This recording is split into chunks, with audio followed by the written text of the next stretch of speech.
It's Bedlam week, ladies and gentlemen. Welcome to Sooner Nation Podcast. What's up, Facebook Live, iTunes, TalkShoe? Is that it? YouTube, wherever we are. Thanks for joining us. Bedlam week. Now, it's not the Bedlam game that we thought it was going to be going back to September, where you thought this is going to be a preview of the Big 12 Championship. It's more of an elimination game from the Big 12 Championship. But that tune, and I'm the one who's been singing that tune of all these elimination games. You get these one-loss conference teams going against each other, and then the losers out. I don't know. I think Iowa State may be a spoiler here. So let's jump into that real fast. Rich DeCray, Matt Hofeld, Heartland-Sports.com is a website. Welcome to the show. Here's the thing. Iowa State, I think you have to say they're the real deal, do you not? Absolutely at this point. I know a lot of people want to look at history, and that was the big storyline that you saw if you sat down and you watched that TCU Iowa State game live, was that Iowa State had one win over a top 5 program in school history. That came against that Oklahoma State team, obviously, who was looking to play in a BCS national championship, or at least make a case for playing in that game. Now they've got 2 this season already. They are the darling of the college football world. They are certainly playing at an extremely high level when you look at what their defense has been capable of. Their offense isn't extremely high-powered, but they're efficient. So when I look at the Big 12 and the landscape of the Big 12, Iowa State's in the driver's seat because Oklahoma, TCU, Oklahoma State, those teams still have to play each other as well as Iowa State and Oklahoma State. 2 thoughts. Number one, you said the word darling, which reminded me years ago I was doing back when Oklahoma was playing Missouri for the Big 12 championship, back when the Big 12 was a legitimate conference. Not that they're not legitimate now. It's just everything worked. And you had 12 teams, Big 12 teams, go figure. Right. You had North and South Division. But I was doing this thing on CBS television with a guy from Missouri. And that's back when Booger Daniel was with the Tigers, and I used the word that the Missouri Tigers were the media darling, and I was told by CBS, don't do that, don't use that phrase, and I don't know what it is, but apparently the media does not like the phrase media darling. I don't know because someone called them out for their actions, but they were like, yeah, you can't do that. So then you said Iowa State in control, which is absolutely right. If you go back to September 3rd. And I would have said, hey, because we're recording this now, Halloween. Happy Halloween, by the way. I see you've dressed up today. If we're recording this today, it's going to go on YouTube tonight or first thing tomorrow, November 1st. It'll be on YouTube. It'll be on iTunes, all that stuff. So Facebook Live, you get us now. But October 31st, November 1st, if I were to tell you by the end of October, Iowa State would be in control of the Big 12. How crazy would you have said? I would have said there's 0% chance that happens. Largely being Matt Campbell's entering his second year. They've got a transfer quarterback coming in. They've moved their former quarterback to middle linebacker. These aren't normal scenarios that play out at any level of football, really. Sure, it could happen at high school, so I guess I'll have to retract that statement. But at the college level, these types of scenarios don't happen. And so for Iowa State to begin exploring those options and then to find success, who thought that a former quarterback would be the leading tackler for number 15 team and number 14 team in the nation? Yeah, get it right. So I was going to say number top 14. 15. They're 6-2 on the season, 4-1 in conference play. Even if they lose another game. This is why I said Iowa State is the spoiler here. Even if they lose it, by the way, they're at West Virginia this weekend. I think Iowa State's going to stumble. I don't think they run the table. But each week, they get closer and closer to securing a spot in the Big 12. Because think about in the Big 12 championship. Because think about it this way. They own the tiebreaker over Oklahoma. They own the tiebreaker over TCU. Right now, you've got Iowa State, Oklahoma State, TCU, all with one conference loss. Well, between Oklahoma State, and TCU, 2 of those teams are going to have 2 losses. It's not possible for us to get to the end of November and Oklahoma State, TCU all only have one loss. I mean, it's not possible to make it the next 2 weeks. So over the next 2 weeks, Oklahoma State, TCU, two of those three teams are going to have one loss. What? 2 losses. Thank you. Little hand signals you're telling me. Trying to help you out. So they already do have one loss, right? So they're going to have 2 losses. So that pretty much, in my opinion, I think that puts a 2-loss team in the Big 12. Because the only way you can get to the Big 12 championship game and not have 2 1-loss teams playing each other is for Iowa State to run the table. And 2-loss? You said not to have 2 1-loss teams. Yeah, you can't. I don't think it's going to be possible to have 2 1-loss teams. Okay. Because, Oklahoma State, Oklahoma, TCU. Let's say one of them runs the table, which we're hoping it's Oklahoma, right? Mm-hmm. That means TCU and Oklahoma State are going to have 2 losses. Right. But it doesn't mean Iowa State has 2 losses. But that's what I'm saying. Do you think Iowa State's going to play out? The biggest test that they have remaining on their schedule is Oklahoma State. I think West Virginia is a pretty big test. That's coming up this weekend. Yeah, in Morgantown. Mm-hmm. We know it's going to be cold. The colder weather is sweeping across the nation. And honestly, I think Iowa State can play that kind of football. I don't think West Virginia can. It's at their schedule is, going down the stretch here, 3 of 4 on the road. Now, thankfully, 2 of those 3 on the road are at Baylor and at Kansas State. But still, it's not a give me for Iowa State. At West Virginia, home against Oklahoma State, at Baylor, at Kansas State. I will say this, Matt. From what we've seen this season in the Big 12, no game is a give me. No. Iowa State walks in and they get beat. Not only do they get beat, they are limited to 7 points against Texas. There's their 1 loss in conference. You're looking at the Iowa State team that we're seeing today. Do they still lose to Texas? Most likely, because Texas has a really good defense. When did this transition take place with Iowa State? It's when the quarterback. Exactly. If Jake, from what I'm watching with this team, they don't beat Oklahoma. They don't beat TCU. They don't win at Texas Tech. I don't think they run that gauntlet with Jacob Park. I think there were some clear issues with Jacob Park. We saw them come to head against the Texas game. How many interceptions did he throw? Like 2 or 3 I have against no Texas. idea. Jacob Park was the issue against Texas. More so than the Texas defense, it was him. Now, Texas fans are going to say, we want credit, we want credit for our defense doing this, which I get it, because if it's Oklahoma, I'd want some credit to go towards but this is clearly a different team without Jacob Park. And it's not very often you put the walk-on quarterback in the starting spot and your team becomes better. Oh, wait, Baker Mayfield did that. Never mind, go ahead. Let me ask you this. If you're going to stack 2 defenses side by side, would you say that Texas has a defense that is comparable, if not better, or maybe a little bit worse, in your opinion, than TCU? I would. I think at this point I would still put the TCU defense ahead of Texas. Really? Yeah. I'm on the opposite side of the fence of you.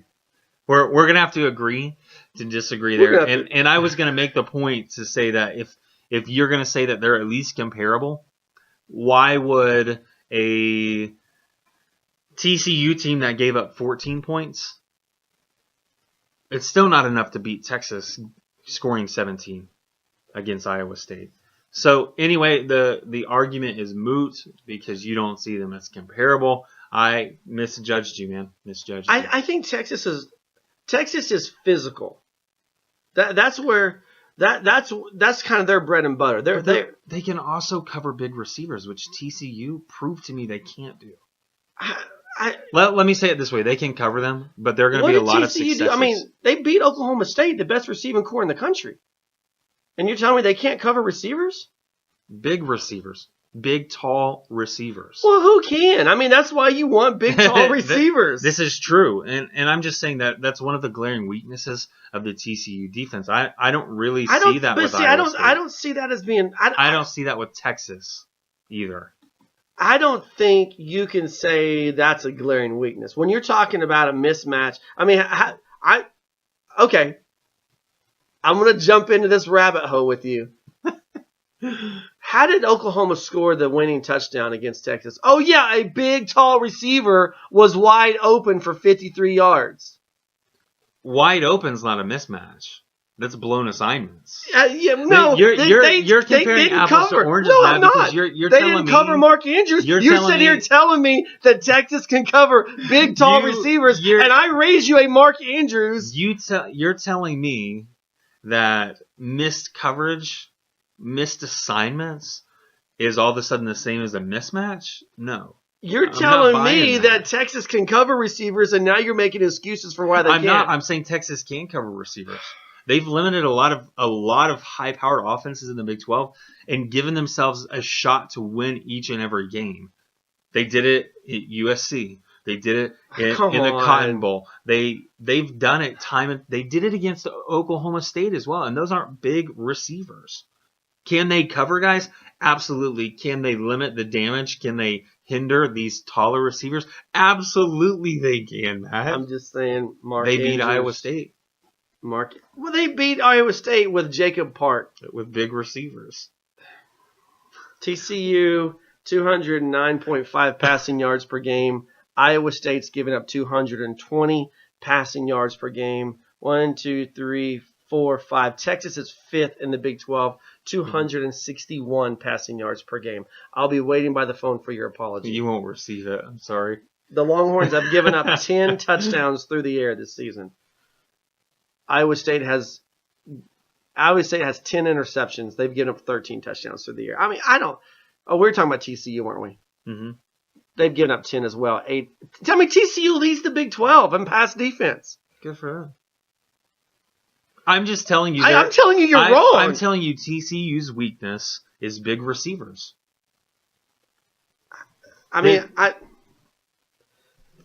Man, we're not even here to talk about TCU. I know, but I'm just so stuck on this. I'm telling you, big receivers won the game for Oklahoma. TCU's number 1 in the Big 12 in pass defense. Texas is number 5, and you're telling me they're better than TCU. Here's the thing, though, Matt.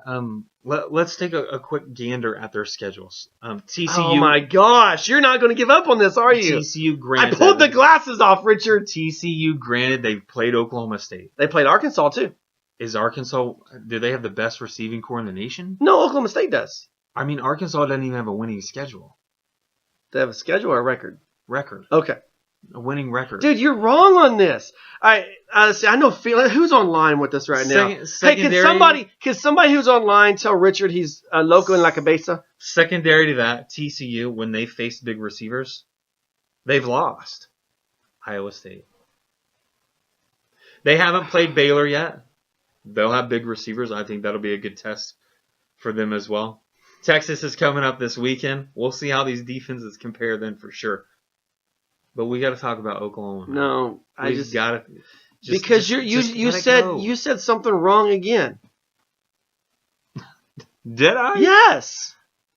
I'm pulling it up here. Give me just a second. You're just gonna have to let it go, and let's get to the conversations that we came here to have. Marcel Aitman, mm-hmm. 6'4", 220 pounds. Would you consider him a big receiver? I would. So you said when TCU plays against a big receiver, mm-hmm. they've lost. Did Marcel Aitman beat TCU? No, he didn't. Did Mark Andrews beat Texas? We're not talking about Texas. Yes, we are. Yeah, because you're wrong. You're just flat wrong. Matt, just say I was wrong. They lost to Oklahoma State, and Marcel Aitman's a big receiver. I can't say that. You can't say Marcel Aitman's a big receiver. Matt, look. Marcel Aitman is a big receiver. Did he beat TCU, the team you're saying can't cover big receivers? No, he didn't. Okay, then you're wrong. Does TCU not have the top pass defense in the Big 12? I don't know, do they? I just read you the Statistically, stats. They do, sure. Yes, and Texas is 5th. So you're hogwash. Hogwash, I say. By the way, Oklahoma and Oklahoma State both have statistically better pass defenses than Texas. Saw that. Real good pass defense. I'm just saying, it's the Big 12, man. No one plays pass defense in the Big 12. Okay, let's get back on track. Oklahoma, Texas Tech, for the first quarter, it looked like it was going to be a repeat of last year's shutout in Lubbock. Shootout. Not shutout. Yeah, that's the word I'm looking for. Mhm. Shutout. Shootout. That's what I said. Booby trap. um, that was a Goonies reference for those of you too young to remember Goonies, like Richard. So here's my question. Defensive philosophy shift in the second quarter for Oklahoma. They went from the 3-man front to a 4-man front, and it worked. I mean, from TCU. See, I mean, you got me all messed up in the head. Texas Tech scores 3 touchdowns in the first quarter. They score 1 touchdown for the remaining 3 quarters. So, I mean, it's pretty good. 45 minutes of Big 12 football, you hold your opponent to just 1 touchdown. My question is, do you feel like Mike Stoops tipped his hand a little bit? Because this is the first really of the gauntlet of spread offensive attacks that just kind of put the ball all over the place. Oklahoma's about to enter that gauntlet with Texas Tech, Oklahoma State, TCU. Did they change something that they really didn't want to do before Bedlam? I mean, did they want to say, did they want Oklahoma State to see a 3-man front and now they're forced to go to a 4-man front? Or does that not even matter? I don't think it matters. I don't think they tipped their hand. I don't think they showed anything to Oklahoma State. And the reason being was when you play Texas Tech, you play to stop the pass. So having a 3-man front and dropping numerous, whether that's 7, whether that's 8 guys into coverage, that's how you play Texas Tech. And that's the way you prepare throughout the week. Unfortunately for Oklahoma, I think Texas Tech expected Oklahoma to play to stop the pass. And on their first drive, a majority, they passed the ball 3 times and ran the ball. Well, that was the point. The 3-man front, they're getting run all over. That's what I'm saying. And so give credit to Texas Tech and Cliff Kingsbury for preparing his team to come in and actually run the ball and test out that Oklahoma front, knowing or potentially knowing they were going to go 3 down and drop more into coverage to stop the pass. They found success on the ground, obviously, early. The opening 6 drives were all touchdowns. You get the adjustments that you're mentioning from Mike Stoops in the second quarter there, where we have 4 down linemen now, and they really, I want to say, exceeded expectations. And you've pointed out the score. You pointed out the limiting of touchdowns and points on the board from Texas Tech by those minor changes that they made on the defensive side of the ball. So that 4-man front swallowed up any rushing attempt, but it also allowed a couple of guys to get pressure and really force some throws that may have not been prepared for. And when I say that, receivers having to break routes or getting the ball earlier than they expected. Yeah, and we've talked about this in the past where you got to pick your poison. Mm-hmm. And I think Oklahoma initially thought, we're going to make you beat us with the run. And then when that was working, they had to shift. And you're not going to, it doesn't, you can play Kansas and you're going to give up a big pass play. In the Big 12, you're going to give up a big pass play per game. It's just going to happen. It doesn't matter whose defense it is.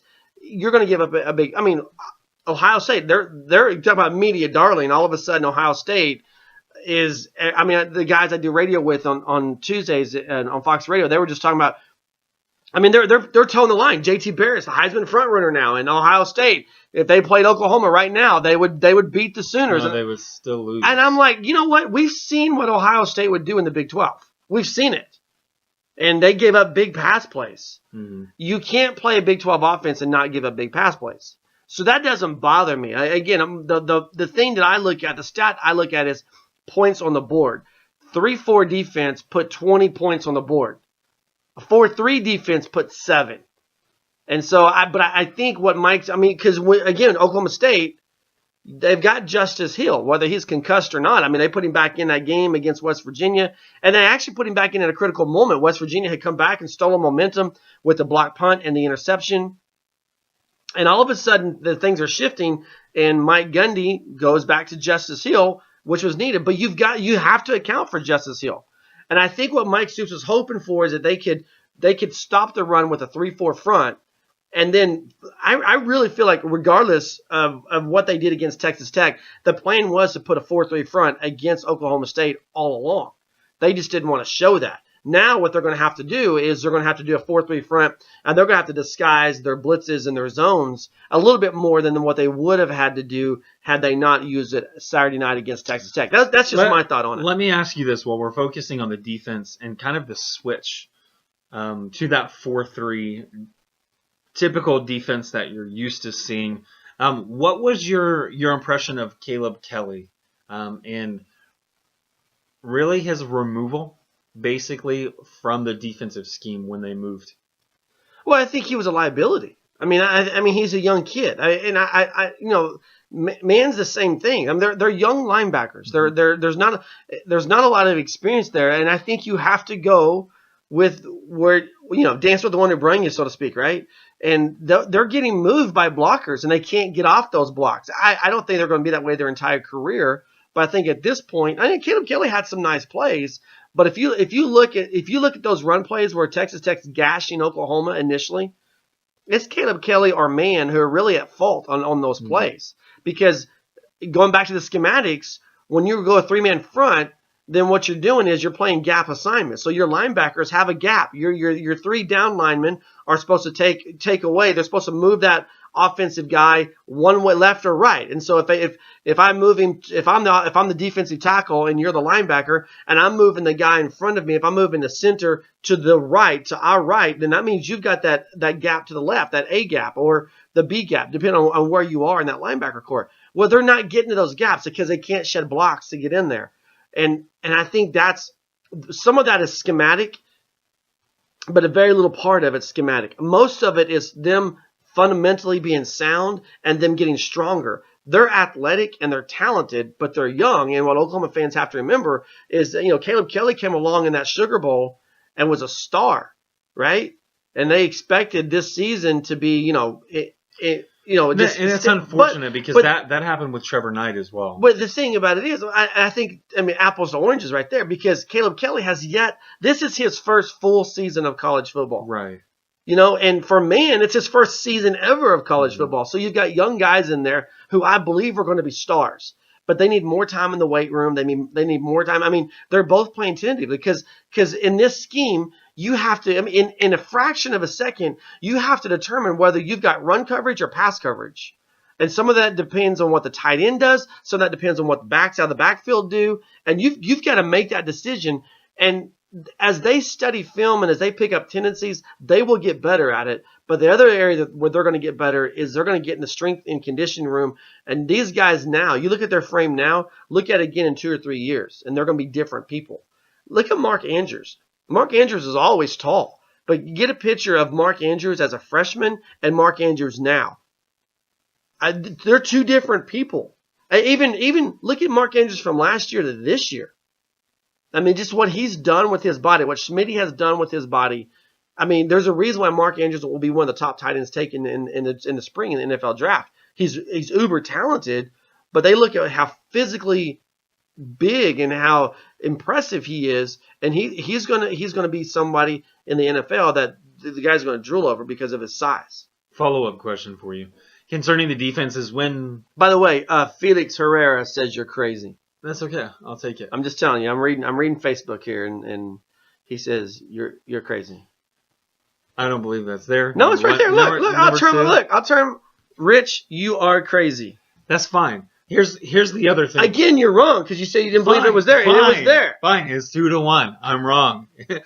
When we look at the defense and the move to that 4-3 front, you talked about exploiting some of the weaknesses, some of the inexperience there with the 3-man front, shifting over to that 4-man front. I also feel like there's still a little bit of a question mark when it comes to Jordan Thomas, because now he has more expectations, more responsibility in that type of a role.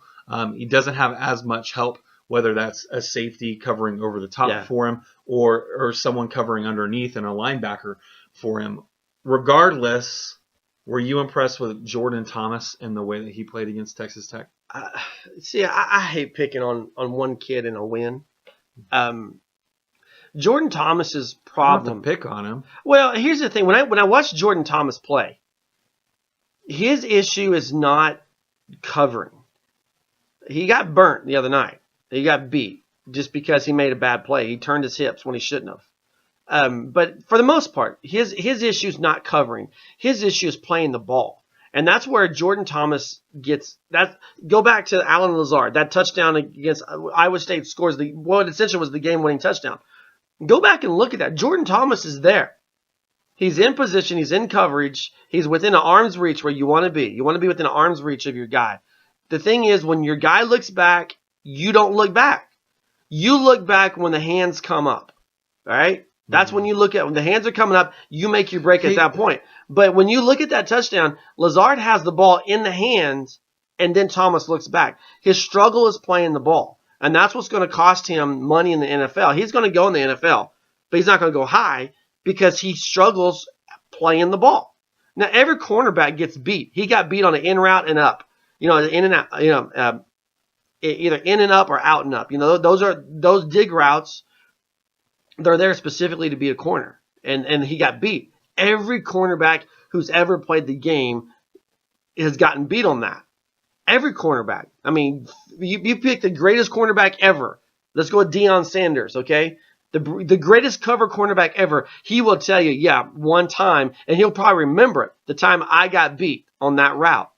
So I don't blame him for that as much as I look at it and I just see when it comes to playing the ball, that's where his struggle is. And that's really been his struggle. But the problem for me is looking forward. We knew heading into Big 12 play that was obviously an area that had was being exploited by these teams early on in conference play. Now you're looking at a team like Oklahoma State, who's definitely going to test that side of the field, especially if Jordan Thomas doesn't receive any help. I do think that they're going to put a bigger receiver over there. I really do, Matt. And I just said that just to get you to revert back to a previous conversation. Marcel Aitman is what you're saying. Yeah, but the reality for me is Oklahoma State is littered with talent when it comes to the receivers. You've mentioned Aitman. We haven't even talked about Washington yet, who is, it's still, in my opinion, first-team All-American. He's just that type of a talent. And so when you're looking at these guys and expecting someone to, a.k.a. a Jordan Thomas, to live on an island, I don't know that that's going to happen on Saturday. And so when we look at score predictions here in a little bit, that's going to be a huge factor for me. I think it's where your help comes from, because you're thinking right. You're thinking you roll a safety over or you drop a linebacker deep, in a cover 3. But your help could come from pressuring the quarterback, and really that's what Oklahoma did on Saturday, and I think that's what they're going to do. Oklahoma State. Let's just jump in here. Let me tell you a couple things about Oklahoma. This is. When you look at these two teams, and they're so close, the rankings are close. Oklahoma State's 11, Oklahoma's 8. The Sooners are averaging 42.9 points per game. The Cowboys are averaging 44.5 points per game. Oklahoma State's defense is giving up 25.3 per game. Oklahoma State's defense is giving up 24.4. 569 yards of offense per game for Oklahoma State. 586 yards of offense for Oklahoma. They're as close to identical as you can be. So what you have to start doing now is you have to start looking at intangibles. And first thing you look at, where's the game played? It's played at Boone Pickens. Which is the reason for the early line of Oklahoma State being favored by 3. Yeah, and Oklahoma State fans, we'll get into that here in a minute. Oklahoma State fans are just ecstatic by being that they're favored. It's that first moral victory of the season for them when it comes to Bedlam. But you look at Boone Pickens Stadium, man. I mean, how raucous of an atmosphere is that? It can get loud, but this is a team, an Oklahoma team. They've already played in front of 100,000 people on the road. The atmosphere that Oklahoma State provides on Saturday will not come within the same stratosphere of the atmosphere they were in Columbus, Ohio. Why? Because there's 40,000 extra people in Columbus, Ohio than what's going to be in Stillwater, Oklahoma. And there'll be more Oklahoma fans in Stillwater than there were in Columbus, Ohio. So, I'm not saying there's no home field advantage, but it's minimal. Here's where the rubber meets the road. When you're talking about help for Jordan Thomas, the Achilles heel for Oklahoma State this season has been their offensive line. Some of it is talent, some of it is injury, some of it is a mixture of talent and injury. But that left side has struggled. And if I'm Mike Stoops, which we all know I'm not, but I mean, Mike Gundy even knows they're coming on this left side. So what you do if you're Oklahoma, that's why I say they're going to use the 4-man front. They use an Oklahoma State weakness as their advantage, as their strength. And so here's my thought on the game plan, defensive game plan. Mm-hmm. You got to remove the first option. Whether that first option is James Washington, whether that first option is Marcel Aitman or one of these other guys, you have to make Mason Rudolph hold the ball. Take away the first option. Try to even take away the second option and force him to go to the third and fourth option. There's no questioning the talent and the depth of this receiving core. The question is, what does Mason Rudolph do under pressure? And Mason Rudolph under pressure is a completely different quarterback than Mason Rudolph standing in the pocket like a statue and throwing wherever he wants to. And when you look at the struggles, I mean, go back to TCU, the loss. Go to the struggles at the University of Texas. When Rudolph is in trouble, he makes bad decisions. And so I'm not trying to shut down these receiving core, the receiving core across the board. I'm trying to get pressure on Rudolph, and I'm trying to stop the first and second options. If he beats me by his third and fourth options, then so be it. Because you can't stop all of them. You just can't. So take away the hot read. Take away the second read, make him hold the ball another second longer, and then see what happens. You have a chance at that point with Obo and so forth. You've got a really good chance. That's where your help for Jordan Thomas comes from. So that was a long answer. I just have one question. Why aren't you coaching at the University of Oklahoma right now? Man, they don't want me. They don't want me. No. I know that you're a knowledgeable person when it comes to the sport of football. Those coaches are extremely knowledgeable, and they've gotten there obviously by putting some work in. Not saying that, Matt, you couldn't do that if you really wanted to. No, I couldn't. They know so much more. You see, remember the movie Here Comes the Boom, where Kevin James gets into the big fight, and the first round, I can't remember who he's fighting, some UFC guy, and first round comes to an end, and Kevin James goes back in the corner. He's like, everything you taught me, he knows it so much better. Mm-hmm. That would be me and Mike. If Mike Stoops and I sit in a room together to talk X's and O's, I would be quiet. Because he knows so much more than I do. I'm just trying to be a layman here and explain it, pass it on the best I can. By the way, we're talking about defenses and comparing Oklahoma and Oklahoma State. Oklahoma State's given up 232 yards per game through the air. Oklahoma giving up 239 yards per game through the air. I mean, these teams are really identical. So go back to what you were saying. Sorry. No. I was just thinking you're looking at Oklahoma's defense and really what ways they need to attack this Oklahoma State offense. I was going to flip sides of the ball, going over to Oklahoma's offense and how do they attack this Oklahoma State defense, because what we've seen out of Oklahoma State at this point in time is that they've made improvements steadily throughout the year. You talk about a lot of those struggles early on, opening 3 games, non-conference. We are wondering, where is the defensive line? Are they going to be able to stop the run, or are programs going to run all over them? Then you come in against West Virginia this past weekend. I get that it was a sloppy game. I get that it was a rainy game. But at the same time, they came up with 4 interceptions. Is that progress? Is that growth? Is it a product of the weather as well as the atmosphere and the type of game that it was? I think you can answer yes to all of those questions. But the reality for me is if Oklahoma wants to win the game against Oklahoma State, it's going to come down to these young receivers and how they handle a lot of the pressure, because we've seen a lot of the growth from guys like Michael Jones. We've seen a lot of growth from CeeDee Lamb, who continues to be this freshman phenom, a guy who has gone out from day one and has just kind of shrugged off this idea of being a true freshman playing in a collegiate atmosphere. And then, of course, you've mentioned Mark Andrews as that big tight end who can really hurt you when you, one, fail or refuse to take note of where he's at on the field. And then, of course, we've got Marquise Brown. So there are speedsters, there are big guys that are down the field threats, but when it comes down to it, it's how will, for me at least, it's how will these younger guys handle the pressure of a potential shootout, because we haven't seen that at this point in time. minus Baylor. If you're Oklahoma State, everything you just said is true. Okay? Everything you just said is true. You've got the most electrifying quarterback in the nation coming to play in your stadium on Saturday afternoon. So you have to have a game plan for Baker Mayfield. You've got Mark Andrews, who is possibly the biggest mismatch in the Big 12.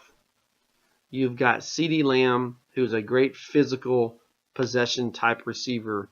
You've got Marquise Brown, who's got speed. Now, I get everything you're saying.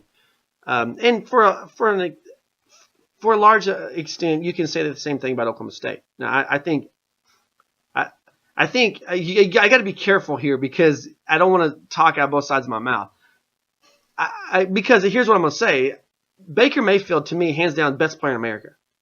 And to me, quarterback comparison in this game is not close. Now, I know for our guys like Zach Lowe, who does a great job writing about Oklahoma State, and he does a great job writing about the Thunder Force, he's going to strongly disagree with that, and that's okay. But the reason why Oklahoma State fans are going to disagree with that is not based on what Mason Rudolph is doing on the college football field. They're going to disagree with that based on Mason Rudolph's pro potential. And I'm starting to shift on this a little bit. I've said, going back to last season, that for this spring, Mason Rudolph would be the top draft prospect at quarterback that the Big 12 has. Now we're starting to see Baker Mayfield climb those ranks. I think Todd McShay last week had Baker Mayfield ahead of Mason Rudolph even. So we're seeing Baker Mayfield make ground there. Well, hang on just a second. I'm saying all that to say this. When you look at the quarterbacks, I think Oklahoma has an advantage. Here's what I'm saying. I think if you're Oklahoma State, I think you have to do more to prepare for Baker Mayfield than what Oklahoma is going to have to do to prepare for Mason Rudolph. You think that's fair? Absolutely. So then the receivers, you've got to prepare for multiple options, right? Mm-hmm. You've got to prepare for Mark Andrews. You've got to prepare for, go down the list of Oklahoma's receivers. Pick any of them. Jeff Badette, all of these guys that Oklahoma's going to throw out there. Same thing. Oklahoma, we got receivers too. Yes, you do. Okay. Now let me ask you this. Here I think is where this game is won or lost. Are you ready? Mm-hmm. I'm putting you in orange and black right now. Putting a mullet on you. Great. Which one of Oklahoma's running backs are you preparing for? Who's coming at you on Saturday? Not a clue. And that's because Oklahoma's never settled on who the starter is, which again brings up the question, if we're looking in review now, where was Trey Sermon? Where has Trey Sermon been since Iowa State? Because I know that Oklahoma State released day of before the game. They're releasing a depth chart. I don't know if you had an opportunity. I know you were on the road, so I don't know if you had an opportunity to look at it.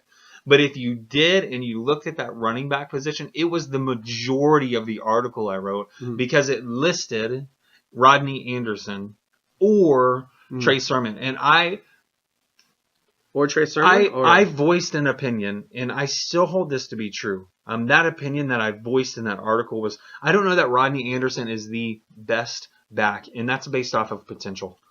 I don't know that he's the best back on the roster. Back-to-back games, he's had the best back-to-back performance. But Rodney Anderson, and this is what I said as well, Rodney Anderson today is who we expected him to be game one. Right. As soon as he 2 years ago. He stepped onto campus. Yeah, I was going to get there. Sorry. That's who we knew that Rodney Anderson can be, and he's proving that he's more than capable at the running back position.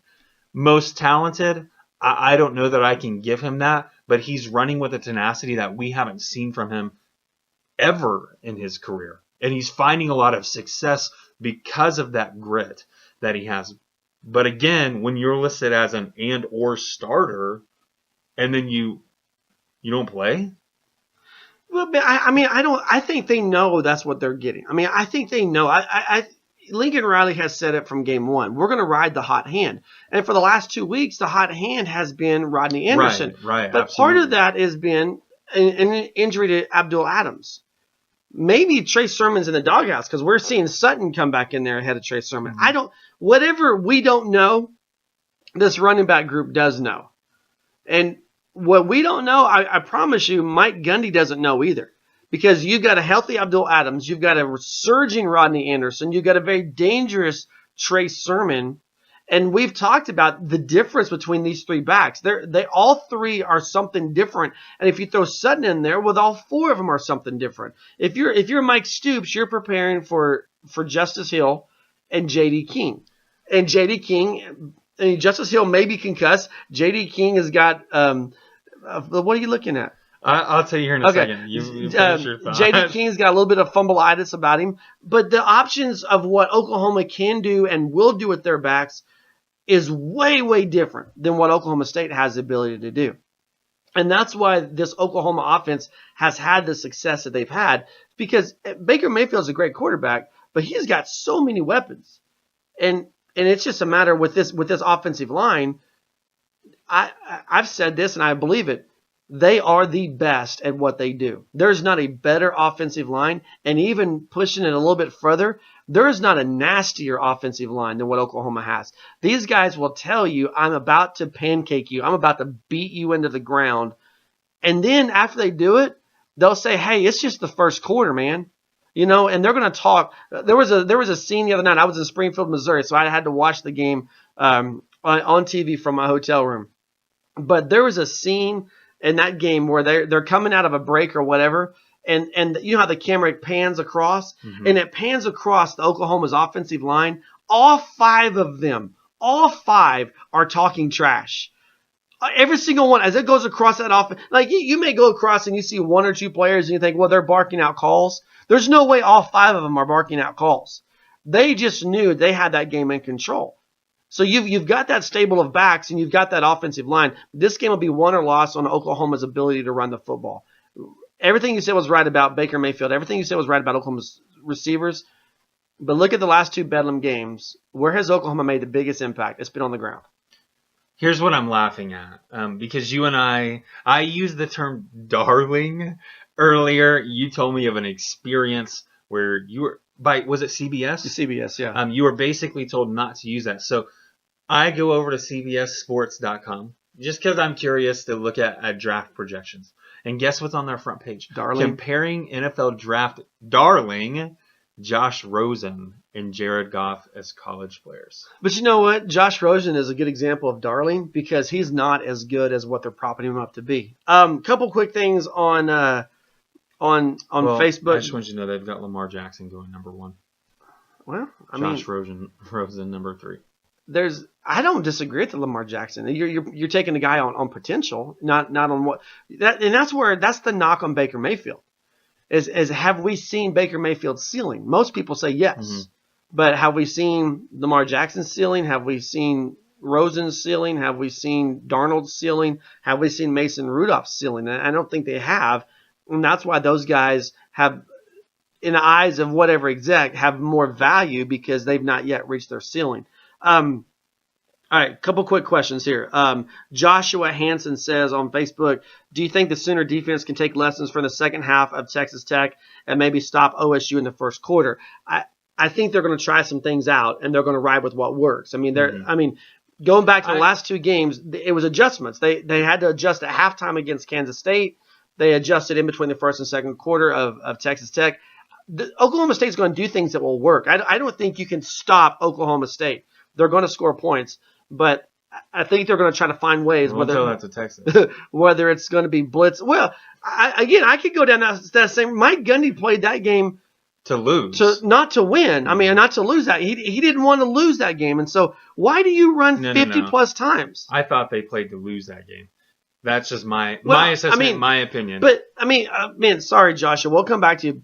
The two biggest games that Oklahoma State has played this year, against TCU at home and on the road at Texas, both of those games you can make a strong case that the moment was bigger than the team, that the moment was bigger than who they were. There was that moment against TCU that to validate who they were as a top 10 program this season, that moment was bigger. And as a team, from the coaching staff down, they buckled under the pressure. Same thing at Texas. I mean, I know we've talked, and I have ranted about how long has it been since Texas was relevant in college football. You got to go back to 2009. But still, it's Texas, and you're about to do something that no one's ever done against Texas, win 5 consecutive times at their place. The moment was bigger than Mike Gundy. The moment was bigger than this team. I don't think Mike Gundy is a big-time coach when you get into those moments. And neither one of those moments is going to be comparable to this moment coming Saturday. I mean, the Saturday is going to be even more so. When you talk about the enormity of those moments, even more so when you put Bedlam, Big 12 championship. The last 2 years, Big 12 championship's been on the line, and what's Oklahoma State done? They've melted down. So I think that's something you got going for you. But all that said, you're not going to stop Oklahoma State. You just don't. You don't stop them. They can stop themselves by making stupid decisions. I really hope they run the ball 53 times against Oklahoma. That's my dream. Dude, run the ball 53 times. Oklahoma, Mike Stoops, again, we can sit in a room together. And I say, Mike, you want Mason Rudolph to pass 70 times, or do you want Justice Hill and J.D. King to run 53 times? Every time he's going to say, run the ball. Run the ball 53 times against me, please. I mean, I don't get it. But I think you're going to have to make adjustments. But it goes back to Joshua's question, goes back to what we talked about earlier, being I think switching that four-man front, we're going to see Oklahoma start in a four-man front. What are your thoughts there? I completely agree. Oklahoma, here's my hope. Let me put it this way. For Oklahoma, I hope what has happened. I hope Oklahoma, the coaching staff has actually lit a fire underneath these players. Not just the defense, but also on offense. We know, I don't know why the label is thrown around so flippantly of who has the best offensive line, because I heard that this weekend and it wasn't talking about Oklahoma. So I wish that I had the phone number of someone who was on that broadcast and could just have a conversation and tell them they were wrong. Because Oklahoma has the best offensive line. They've got the most electric player in all of college football in Baker Mayfield, whose arm strength, by the way, talking about the NFL draft, has been highly underrated. Right. And I think people will catch on to that with those tangibles. Number two, the defense. We've seen the struggles there all year long, from the inability to stop the run early against a team like Tulane, then it's switching over against Baylor with an inability to stop or limit big plays. So it's been this ebb and flow. When one thing seems to be shored up, the other thing crumbles. Mm-hmm. And so, again, I think the final three quarters against Texas Tech, we saw more of a complete defense. We saw that defense that a lot of people expected this Oklahoma team to field and then got really excited about because of the Ohio State win. Yeah, I mean, I'm not disagreeing with that, but I think also we saw I think the schematic change, really. I mean, it put the pressure. Nick Shimonik is a decent quarterback, but he's a first-year quarterback, mm-hmm. And it put pressure on him. You could tell at points he was flustered because he didn't know what to do. He didn't know where the pressure was coming from. And Mason Rudolph is more experienced in that area, but still Mason Rudolph is very immobile. So if you bring pressure on Rudolph, he doesn't do great under pressure. You've just got to be able to take those reads away from him. Justin Hunt, I'm going to let you start with this one because my answer is going to be different than yours. Justin Hunt says, what wrinkle do you predict we'll see? I don't know if it's offensive or defensive wrinkle, but pick a wrinkle that Oklahoma may run out at Oklahoma State. I'll go one on both. Please don't do the wildflower. On both sides. No. 4 times in a row. What's wrong with that? Teasing. I'll take one from both sides of the ball here. And one wrinkle I can see them adding in on defense was a little bit of a flashback to something that Oklahoma did earlier in the year, and it was using a guy like Caleb Kelly to blitz, mm-hmm. And use different looks, disguising a lot of those blitzes. We saw a really good blitz actually happen this past weekend against Texas Tech, where Caleb Kelly, again, using him in this blitz look, Jordan Thomas ends up being the blitzer, but Caleb Kelly is pretending for a split second that he's going to play assignment or that he's just going to drop into a zone. And instead, as soon as that ball is snapped, you see two players running as fast as they can. Jordan Thomas towards the quarterback, Caleb Kelly to where Jordan Thomas was standing. He comes up with that leaping interception. So I think you see a lot of Caleb Kelly in different blitz looks and using his athleticism and his speed to kind of try to keep this offense off balance of Oklahoma State, as well as you had mentioned not knowing where those blitzes are coming from. So he's the key to that for me. And so, like I said, that wrinkle on defense comes in those blitz packages by use of Caleb Kelly. Offensively, we know that Lincoln Riley has said he's going to do or call plays that he believes will win Oklahoma the game, whether that's the flea flicker, whether that is the reverse, whatever that may be. I don't think we see a ton of trick plays, but I think we see maybe 2 of them in Oklahoma using a little bit of deception in order to attempt to gain an edge. Yeah. So outside of that, I don't think you need to add any wrinkles offensively because Oklahoma – the word that I heard them being compared to, and I don't remember if this was Saturday's broadcast, was that Oklahoma's offense is like the New England Patriots. Yeah, I heard him talking about that. And you can't undervalue the offensive line that makes that happen. And I think when you have an offensive line like what Oklahoma has, there's not a lot of wrinkles you need to throw out there. Just because you should be able to just a straight pound. You know, if Oklahoma wants to, they should win this game 3.5, 4 yards at a time. You know what I'm saying? They could do that. I really believe. When they've got guys who are averaging like 10 yards a carry in a game, it won't be 3 or 4 at that point. I'm just saying once Oklahoma State loads the box, they're averaging on those high number of yards per carry because the field is spread. Mm-hmm. But you could load that box and still pound this game out. Is what I'm saying. I do think one wrinkle that we might see offensively, I think we might see multiple backs at once. I think there's a chance that you might see Trey Sermon and Abdul Adams and Rodney Anderson like in a diamond type formation all at once. That's a good thought. I think that's something that you might see Saturday. Defensively, I think they are going to bring more pressure than they have most of the season because of the lack of mobility from Mason Rudolph, also because of the problems with Oklahoma State's offensive line. And it's going to require to keep those running backs inside.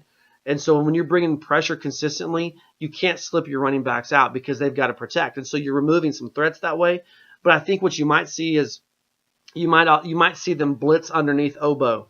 So Obo's going to bring he's the one guy that anytime before they get down in snap position, they're going to look and figure out where is Obo.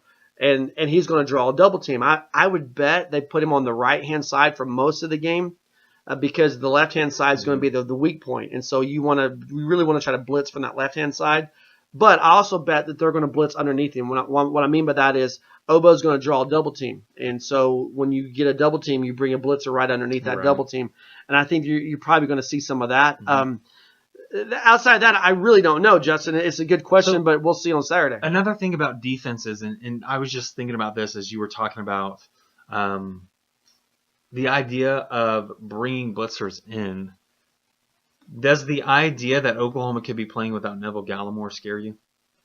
No, I mean, because you got Matt Romar in. Sorry.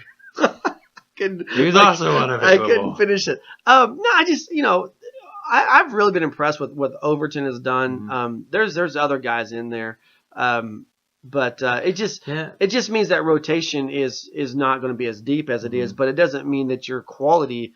It's not that your quality isn't there. It's just your depth isn't there for that rotation. Oklahoma's been spoiled, I feel like, in that area. Dating back to, I can't remember the kid who went to Southeast. You'll help me out with his name here in a second. But then you had Jordan Phillips as well. Guys, Jared McCoy, right? Yeah, guys who are just extremely gifted size-wise and in athletic ability. Right. And so you drop down to like a third-string guy, there's a noticeable difference. Right. And so, like I said, we've just been spoiled. The expectations are always high when it comes to Oklahoma. That said, I'd be surprised if Gallimore doesn't play. Just my thought on that. I'm not going to expand any more. I'd be surprised if he doesn't play. All right, hey, we got to jump in here. Big 12 rundown. Other games on Saturday. Oh, I'm not there. I'm still looking at the Bedlam page. Hey, tell me again about big receivers and who. We need a filler here. Big receivers, I'm wrong.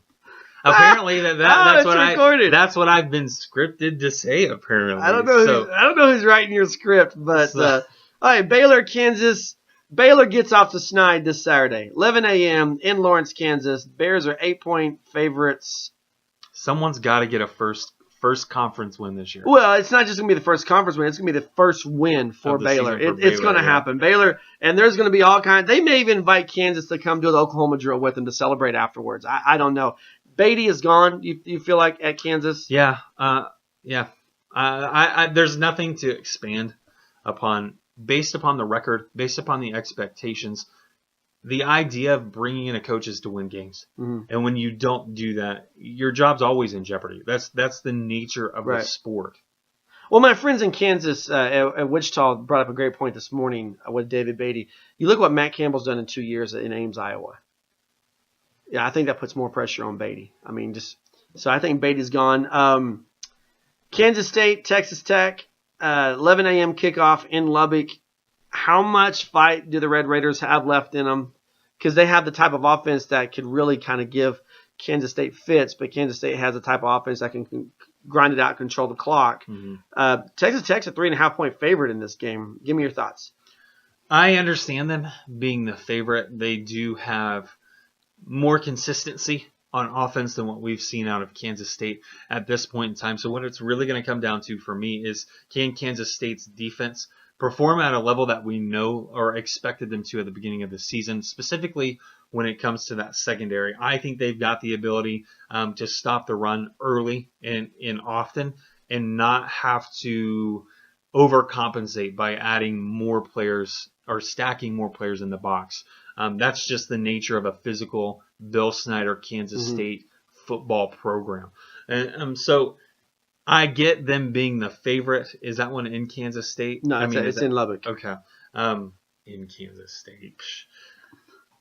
With that said, I'm just going to go ahead and pick a winner and leave it at that. No score prediction for me. So I'm going to give this one, unfortunately, to Texas Tech. Yeah, I don't agree with you. I think between what Iowa State did 2 weeks ago, what Oklahoma adjusted to, I think the game plan's out there for stopping Nick Shimonik in this passing attack. I have no confidence that Texas Tech can stop the run game, and that's what they're going to bring a heavy dose of it from the quarterback position, starting with the quarterback position. Kansas State wins this game, and again, Cliff Kingsbury, is his time limited in Lubbock, Texas? Absolutely. It's the time to get him. Again, same reasons that I mentioned with David Bailey, the expectations to win games. Here we go. Iowa State at West Virginia. Mountaineers 2-point favorite. I'm going to go first on this one. I'm going to pick the upset here. I just think there's a great moment for a letdown here.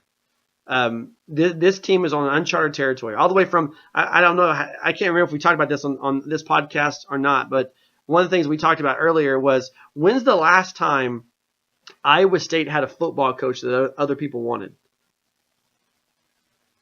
Yeah, you can't think of one, can you? Gene Chizik. You have to go all the way back to Gene Chizik. I think uncharted territory for this whole team.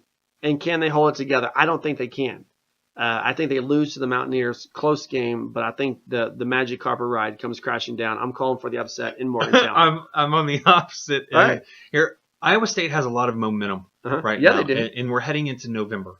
They've got things figured out. If things crumble at this point, I would be utterly shocked.